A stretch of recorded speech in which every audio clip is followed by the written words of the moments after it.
Hi friends, அஸ்ஸலாமு அலைக்கும். இன்றைக்கி டுடே லன்ச் பிரேக்ஃபாஸ்ட் நான் பார்க்கலாமா? வாங்க வீடியோக்குள்ளே போகலாம். இது என்னென்னு பார்த்தீங்கன்னா புதிய கடாய் தாங்க. நேற்றாங்க மிஸ்ஸோலேருந்து வந்துச்சு. ஒரு வாரம் ஆயிடுச்சு ஆர்டர் போட்டு. காலைல எழுந்திரிச்சின்னு ஜன்னலை திறந்த செடிங்கெல்லாம் பார்க்குறது அப்படி ஒரு சந்தோஷமாக இருக்கும். ஆனால் கவலையெல்லாம் மறந்துடுறோம். சரி, இன்றைக்கி என்ன பிரேக்ஃபாஸ்ட்னு பார்க்கலாமா?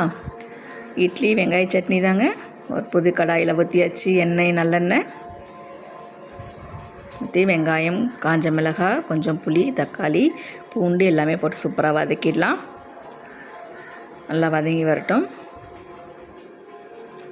மாவுமே பார்த்திங்கனாக்கா அம்மா வீட்டு மாவு தாங்க. இட்லி மாவு நேற்று அரைச்சி கொடுத்து அனுப்பிச்சாங்க. சூப்பராக இருக்குல்ல. அம்மா ரேஷன் அரிசி தாங்க அரைக்கிறாங்க. சூப்பராகவே இருக்குது. இட்லியுமே சும்மா புஸ்ஸு புஸ்ஸுன்னு சூப்பராக இருக்கும். குஸ்பு இட்லி மாதிரி.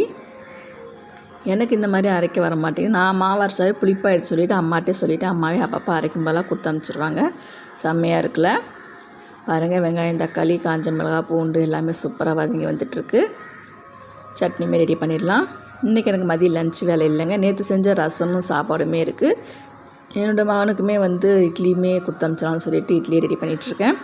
காலேஜ் இன்றைக்கி அவருக்கு மழை டைமில் 2 நாள் லீவ் விட்டாங்க. டீ தாங்க போட்டுட்ருக்கேன் காலையில். எங்கள் குடும்பத்தில் எல்லாருக்குமே காஃபி தான் ரொம்ப பிடிக்கும், எங்கள் ஃபேமிலி ஃபுல்லாக. சரி பார்த்தா காஃபி தூள் இல்லை. சரி டீயே போடலாம் சொல்லி டீயுமே போட்டேன். சட்னியுமே சூப்பராக தாளிச்சிடலாம். அரைச்சாச்சு. இன்றைக்கி என்னோடய பொண்ணும் என்னோடய ஹஸ்பண்டுமே சென்னைக்கு போகிறாங்க ஏர்போர்ட்டுக்கு. என்னோடய ஹஸ்பண்டோட அண்ணன் பையன் இன்றைக்கி வராரு ஊர்லேருந்து, வெளிநாட்டிலேருந்து. அவரை கூப்பிட்றதுக்கு போகிறாங்க.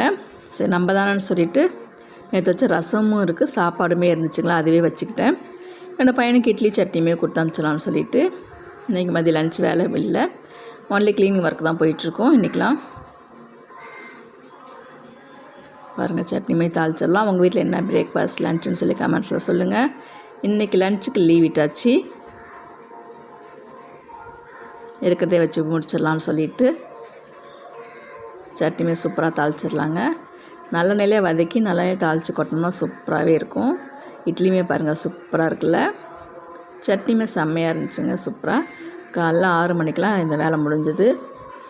அவங்களும் 6:30க்கெலாம் கிளம்பிட்டாங்க. 9:30க்கெலாம் என் அவங்களோட அண்ணன் பையனுமே வந்துடுவான்னு சொல்லிவிட்டு 6:30க்கெலாம் கிளம்பிட்டாங்க. இங்கேருந்து போகிறதுக்கு சரியாகவே இருக்கும். இட்லியுமே பேக் பண்ணியாச்சு. எனக்கு சட்னி, இட்லி, சாப்பாடு, ரசம் எல்லாமே இருக்குது. இன்றைக்கி இப்படி தாங்க என்னோடய லன்ச் வேலை முடிஞ்சது. பிரேக்ஃபாஸ்ட் வேலையுமே முடிஞ்சிருச்சு. என்னோடய வீடியோக்கு எல்லாமே சப்போர்ட் பண்ணுங்கள், சப்ஸ்கிரைப் பண்ணுங்கள், லைக் பண்ணுங்கள், கண்டிப்பாக கமெண்ட் பண்ணுங்கள். பாருங்கள், இதெல்லாமே முடிச்சிடணும். இன்றைக்கி முடிச்சுட்டு ஃப்ரீயாக தான் இருப்போம். இன்ஷா அல்லாஹ். பாய். அஸ்ஸலாமு அலைக்கும்.